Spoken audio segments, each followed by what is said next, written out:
Lee Swan, Tasty Baby Lemon Shoelace is an art project um, put together by producer Silly Pranks, who is based in Berlin. Um, the bio for this thing is something on another planet. It's an album based off of live recordings from Lee Swan, who was a sort of art punk artist from the 1980s, in the early 1980s in New York. I mean, this is something completely different. I'll kick off with a track listing. The first track is "This Is the Last Day." It's got a really funky bass line. It's got some sort of reggae style, got a clean guitar in there. You know, it's got great lyrics, really fun, really funny actually lyrics. It's in the AABA form of music composition. Bit of a nerdy theory there. All of these tracks, I would mention the lyrics, but like they're so on another planet that it's hard to even mention them. The next track is All About You. The vocals are clearly the centerpiece of this track. It's like urban poetry over the very punk styled instrumentals in this. That there's a funk bass line interlude, and there's a guitar solo at the end which sounds exactly like something from Rage Against the Machine. Yeah, the main theme for this is that all of these tracks sound different. So as I'm going through these, you'll probably realise that I've got something completely different to say. There's no common underlying core theme really. The next track is Space Shit. Right, this is like what if David Bowie had written Space Oddity while really pissed off. This is what it would have sounded like. To me, this track is actually the epitome of like the art punk fusion, the sort of jazz fusion art punk thing. This is really clever. I never thought I'd be repeating the line "space shit" over and over to myself, but this is really well done. The next track is Every Word You Say, and to me this is very clearly derivative of the jazz revival crossover from New York that happened in the late 70s. The original artist who did these, or like the based off the live recordings, was in the early 80s, born in 1966 in Miami, I think, in Florida, and moved up at age just 12 up to New York to do this whole music thing. This track actually is clear, really, that's the backstory.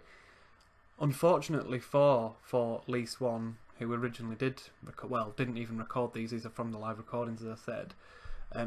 She was probably born 5 years too late, because if she would have been doing this kind of thing in the late 70s, sort of just slightly post-punk, I think she would have been a huge name, because this is really it's got style to it, which is just something very different.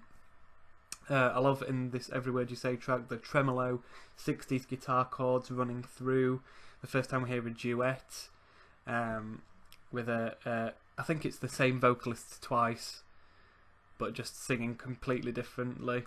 The guitar playing out of key in Nirvana style at the end. I mean, again, that is just something completely new. It does sound like Nirvana at the end, but it's just something completely different. The next track, Eating Machine. This is where I had to just pause for a second and just, am I actually awake? Is this actually happening? What on earth is this? In my notes here, I've just written this is where it gets most mental. But I actually really like this track. I couldn't really tell what the overall theme was, especially in the lyrics, because it just jumps around so much. But that is the style that it is supposed to be hard to gauge what actually is going on. The next track is The List. This sounds a lot like Picture Book by the Kinks, with the subtle acoustic guitar especially. I mean, Lee Swan was born 2 years before Picture Book was written, was released rather by the Kinks. But I doubt this is a direct rip-off, because obviously the lyrics then and the vocal style is just insane. And I've never actually heard the original recordings that this album is based off of. So whether or not this is a sort of this project's own take on the original recordings, I don't know. But this track does reminisce for me Kinks. And right at the end of this track, the vocals just go between panning left and panning right. If you're listening in stereo, that for me was like so strange and yet so well executed. Yeah, there's not a lot you can say about something like that, because it's not something that these are not. This is not. It's not a song in that sense. It's more of it's art in a more abstract sense, I suppose. The next track is Nada es como algo. Great bit of pronunciation from me there. There was 8-bit noise in this track. I mean, what? Sorry. I can't even comprehend. Like, I was just this long playing album really does throw something different at every turn at you. Repeating the line over and over again, the title of the track. I really enjoyed it though. Moving on to the penultimate track where we were. I'm usually not a fan of the cliched piano against the drop seventh distorted guitar, but on this, because that's not the running theme, it works in a weird way. This is like hair metal if hair metal was good. This track, that's all I've written down really. I mean, there's nothing much else you can say. You've just got to listen to it for yourself to really understand it. The next and final track is I Love You, I Hate You.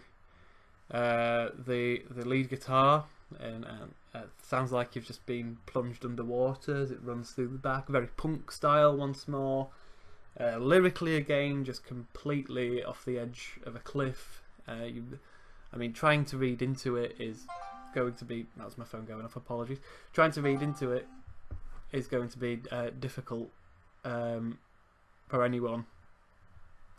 I mean, in the on the website that I listen to this music on, there is a lyrics sheet that you can download, I think. I mean, you can get any English professor to come and read this, and I'm sure they've got absolutely no idea. Yeah.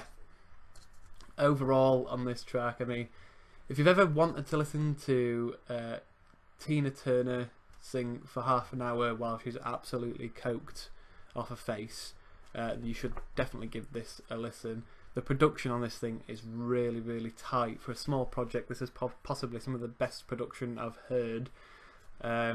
This is an art project, really. In the sense of a traditional music review, I can't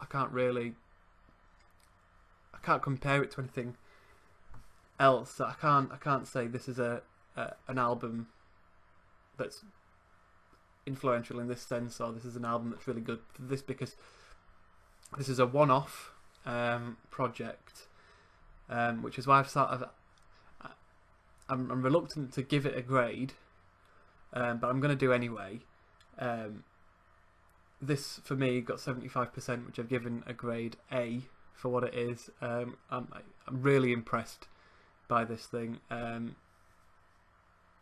I mean, it's not something you're going to listen to over and over again, but for that one-time listen, I think if you get the chance, just give it a listen, because the backstory to it's fantastic as well. So if you get the chance to give it a listen, obviously all the links are in the description below. But I have given this an A. Really well done to everybody who was on that track on this long playing album. Yeah, it's insane. It's otherworldly, but it's really good. And like I say, all the links in the description below. Thank you.